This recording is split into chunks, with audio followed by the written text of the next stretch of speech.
Good afternoon and namaste, everyone. My name is Ritica Lacoul, and I am the co-founder and social media manager.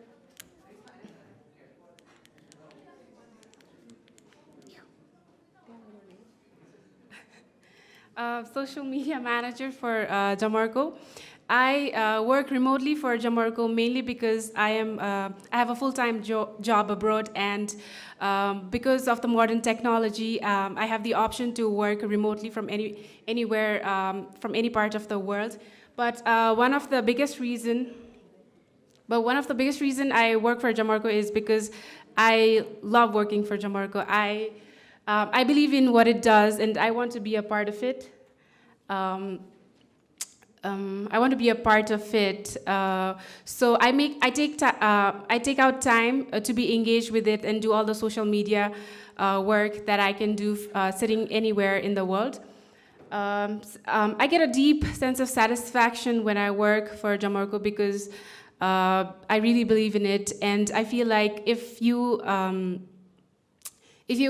are passionate about anything, or if you really care for something, you take out time from your life to be engaged and to do something. Anyways, one of the other biggest reasons that I am working for Jamarko is because of them. My mother, Aruna Lacoul, and my aunt, Muna Shrestha, who founded Jamarko 17 years ago in 2001. Talking about them, they did not have any background in business, and before Jamarko, my mother, she was working as a manager for an adhesive, like a glue company, but the company was shut down because it was not sustainable. And my aunt was working as a social worker in various issues. And like I said, they did not have any prior experience of business, or they did not have any idea or knowledge about recycling, but it's their hard work, it's their effort, it's their Jamarko. Jamarko means effort in English. It's because of that they were able to start a company called Jamarko, and because of that, my sister and I, we found something that we felt passionate about as well, because it was their dream to start something to do for the environment. They grew up when Kathmandu was clean and very green, and the issues of pollution or waste management was not an issue.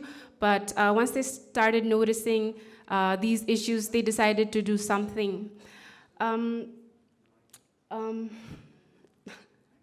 So I'd like to take this opportunity to talk a little bit about paper recycling. Paper recycling is not as easy as we think.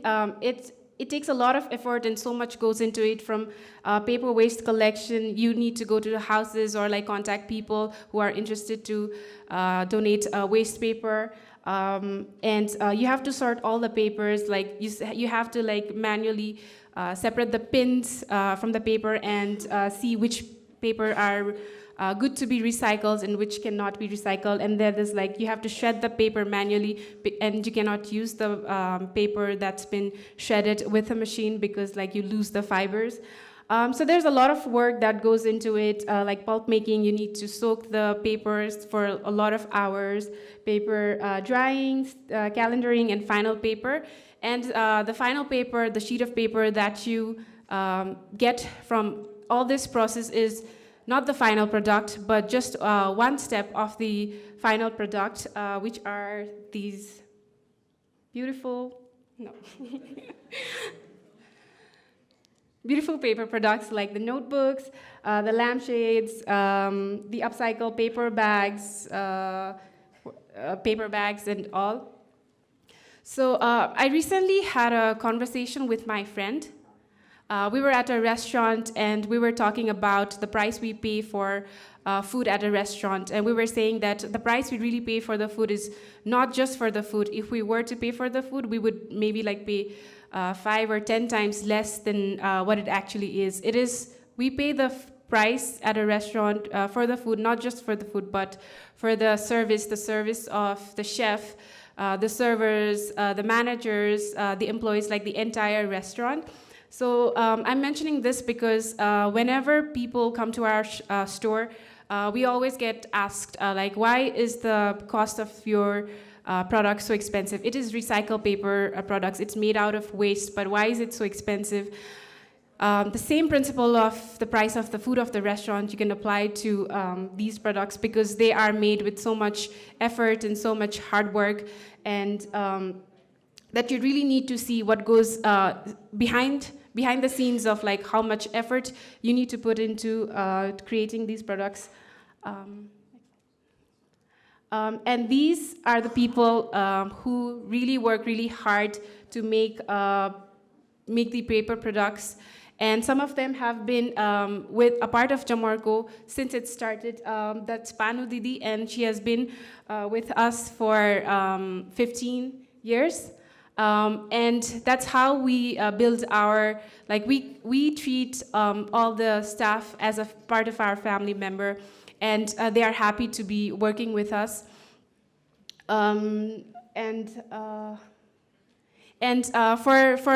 the rest of the story about like how we started the showroom Jamarko, I'd like to call my sister Kritica.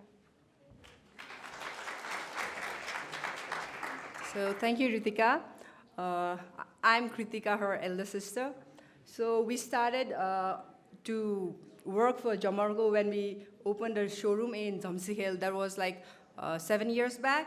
So at that time there were no concept store where we could easily display our products. So I wanted to showcase the products of my recycled paper plus other handmade products. So we opened the store, and then I did my master's in management in Siam College, which is KU affiliated. I wanted to study here because I wanted to know the background of Nepal, the scenario, how it works, the business, how it goes. So back then, like when my friends graduated, they chose service sector, but I wanted to do my own business, run my own family business, because I was passionate about the job, what they were doing. It was for environment, empowering women, all the good reasons. So while we established Jamarko, there were many challenges. While opening it. There were like happy moments because we could like establish the brand of Jamarko, and then we could showcase our products very beautifully. And then sometimes there were like very disappointing moments because we couldn't have much sales. And then, there were days like when just customers came and say, "Wow, Kosto Ramro store, you have like beautiful products." So that made us very happy and very, satisfied and wanted to work more. So in this phase of time, I got married, and like I know many of you are not married here, but the real life situation of married women, it's very hard to manage like work and then family life, and then I had a baby too. Now he's like 4 years old.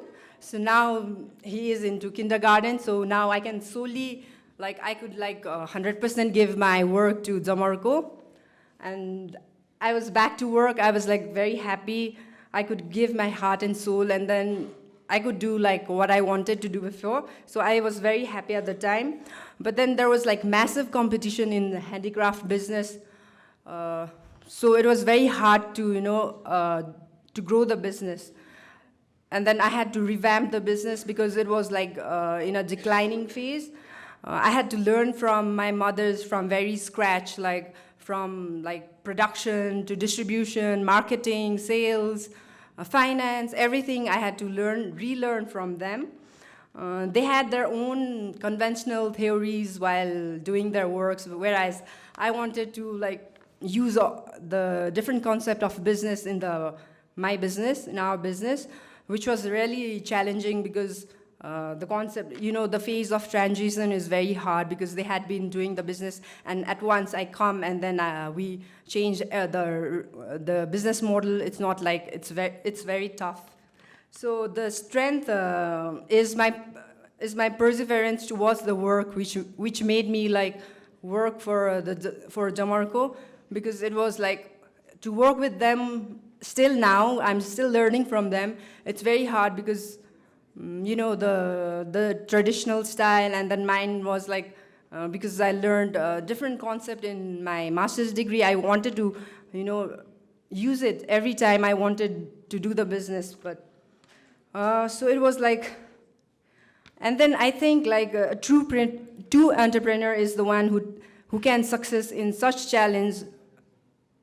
like in challenging, like when you have difficult time, you fail, and then you rise again. That's a true entrepreneur where you can success. So at that time, I was like there were many thoughts in my mind, so I was like very distracted, my family life, my work pressure, so I couldn't handle properly. So then I came into this forum called NYEF, which is Nepal Youth Entrepreneur Forum, where I could like get more knowledge, and then I could have my thinking in a very structured way.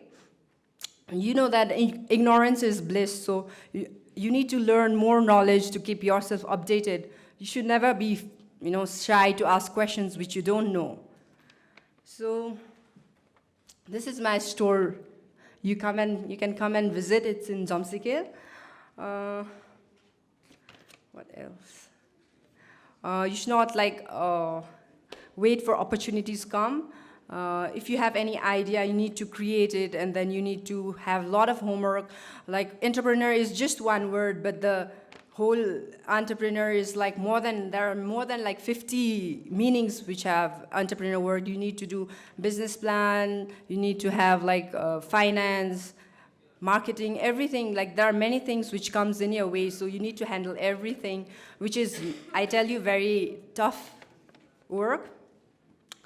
So this is our first time storytelling, so we are like a bit not so perfect, so I hope you don't mind. And I'd like to thank Global College for giving this opportunity to showcase our business, Jamarko. So please follow us in Instagram, Facebook, and then do visit our store, which is in Jamsikil, sorry, and then promote recycled paper products plus other local handmade products, because I believe that like if you use like local products, you give indirectly you give employment to local manpower, local resources, and indirectly like it helps to grow the GDP of a nation as well. So we need to support local products. Thank you so much for listening to us. If you have any questions, you can ask. Any questions? Okay, thank you.